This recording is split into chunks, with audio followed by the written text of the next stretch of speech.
Yeah. Hello and welcome to ThePrint. There have been a lot of developments in the Maldives since yesterday. In fact, the Maldives government has suspended 3 deputy ministers after they made some controversial remarks about Prime Minister Narendra Modi. And to make sense of what this diplomatic crisis is, we have today former Maldivian Vice President Ahmed Adeeb to sort of discuss this issue and also to see what lies ahead. So, Mr. Adeeb, my first question to you would be with regard to sort of the tit-for-tat summoning of envoys that we've seen. Here in Delhi, we've seen the Maldivian envoy summoned by the MEA, the Ministry of External Affairs. And in Male, we saw the Indian High Commissioner meet sort of officials from the Ministry of Foreign Affairs there in Male.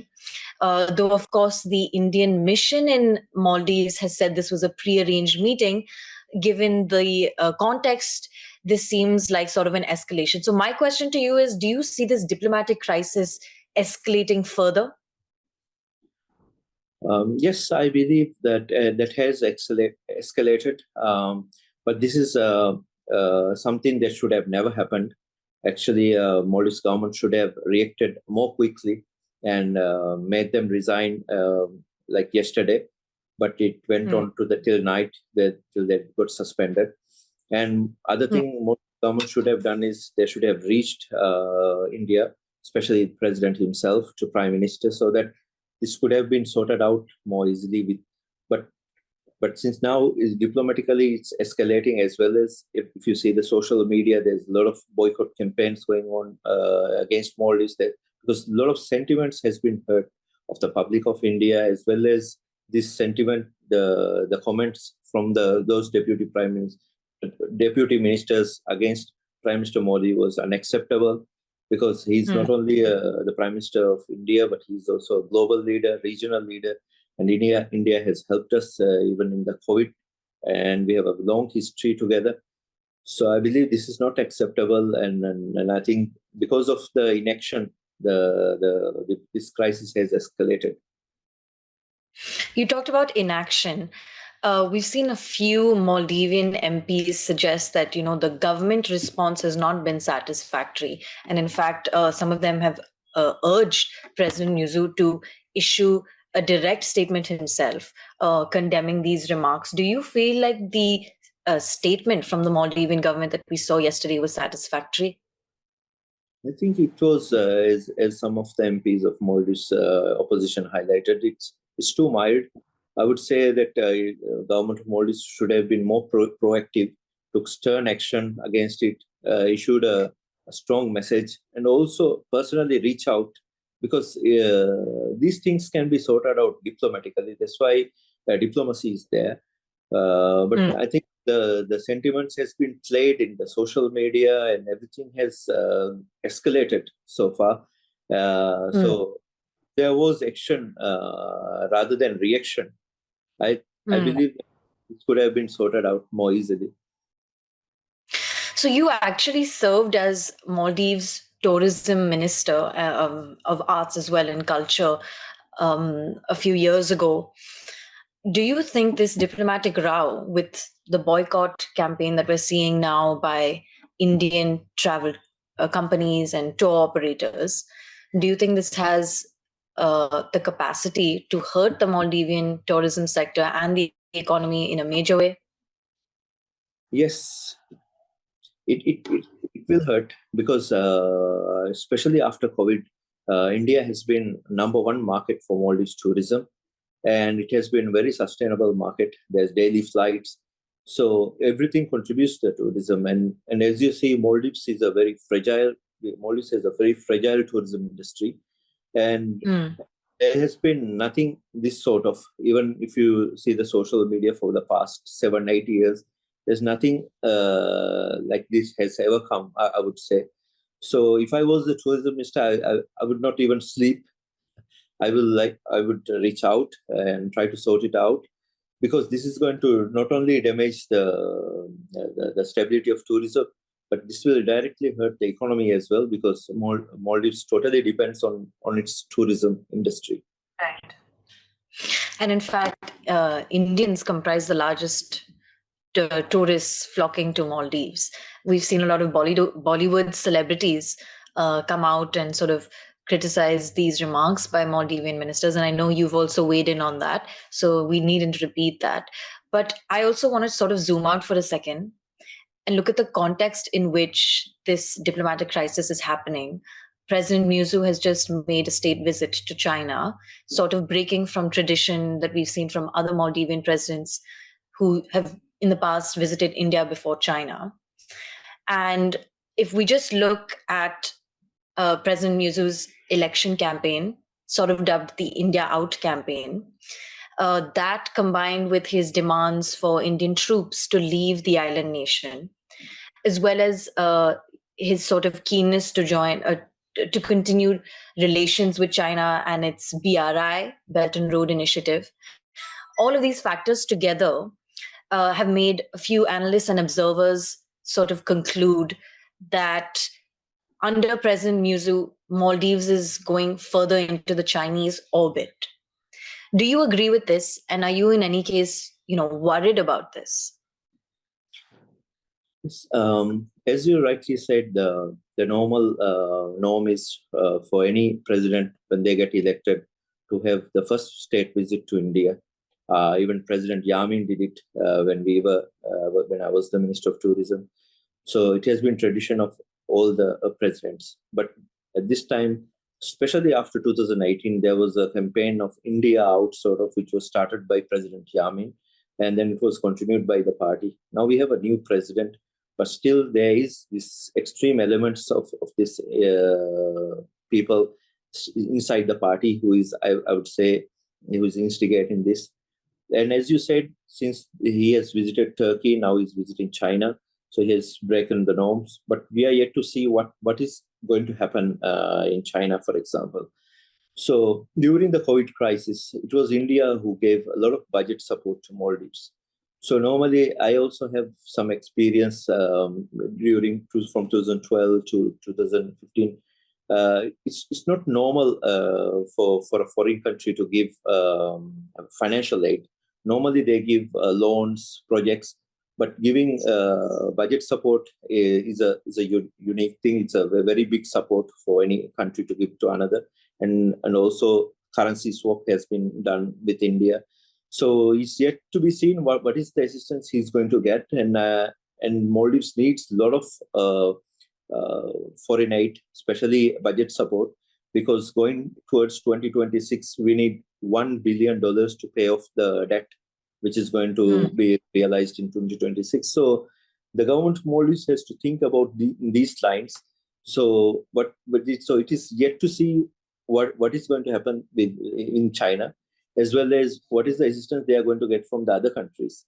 I would say, personally, if it was me, I would say we have to balance the foreign policy. We should have gone first state visit to India and try to balance the foreign policy so that we are friends with everyone and we could have been benefited much more rather than being one-sided.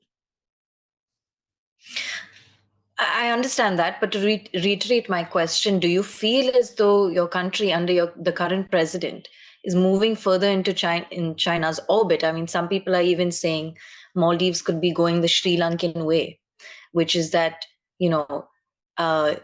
economic dependence on a single foreign lender can breed problems, essentially.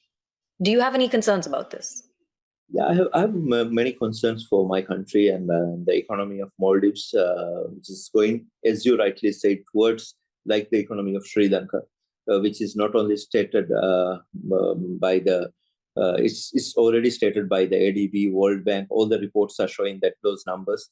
So we are going towards that. So I would say, for example, if we are going to borrow from China, for example, there are already loans. So the ceiling has been reached. So I would say what will be the benefit, for example, going only towards the orbit of China. So this is yet to be seen. What are the decisions they're going to make there? I'm also an observer, so I can comment that after what happens there. But I would say it's going towards there, but still, since it's a very young government, they have the chance to to patch up with India as well. as well as to balance the foreign policy. But I think the government is new and they are learning itself. It's in the learning cycle, but it's going to be a very expensive learning cycle. So I would say we should observe and see what's going to happen next. I'm glad you brought up Abdullah Yamin, because as this diplomatic crisis has sort of unfolded, we've seen a lot of tall figures in Maldivian politics, whether it's Mohammad Nasheed, Ibrahim Soli, sort of come out, make their statements. Both of them have criticized the current government in Malé. But someone who's been quite silent is Yamin, who in fact sort of set up the alliance that Muizzu is now leading in the parliament. And there seems to be, this has been reported widely in local news in Malé, that there is a widening rift between Yamin and Muizzu. Yamin has set up his own party after the elections. And I was just curious to know, because you did serve as vice president under Yamin's government. What do you make of his silence? Or do you expect him to come out with a statement or weigh in on this diplomatic crisis anytime soon? He may be, now President Yamin and Muizzu may be drifting apart. But I think in this issue, President Yamin is kind of more strict against India. So I don't think he's going to have any kind of issue, statement in this crisis. I think he's going to be silent, and I think he's more working on towards his freedom. So I think he, because this was started by him, and even there is presently there are extreme elements in the party which came through him. So I think he will be silent on this issue.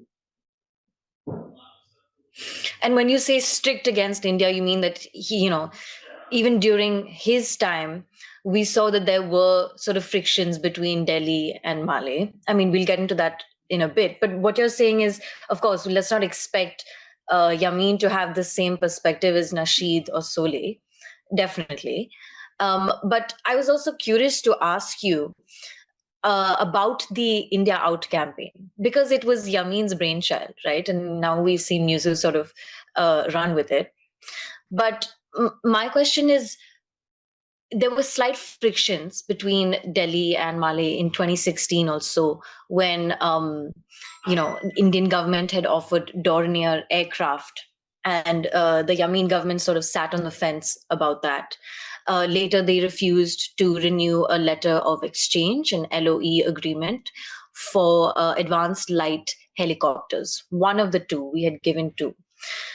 Today, under Muizzu, we're seeing, demands for Indian troops to leave the island. We're seeing a reluctance to renew hydrographic deals, for hydrographic surveys of Maldivian waters.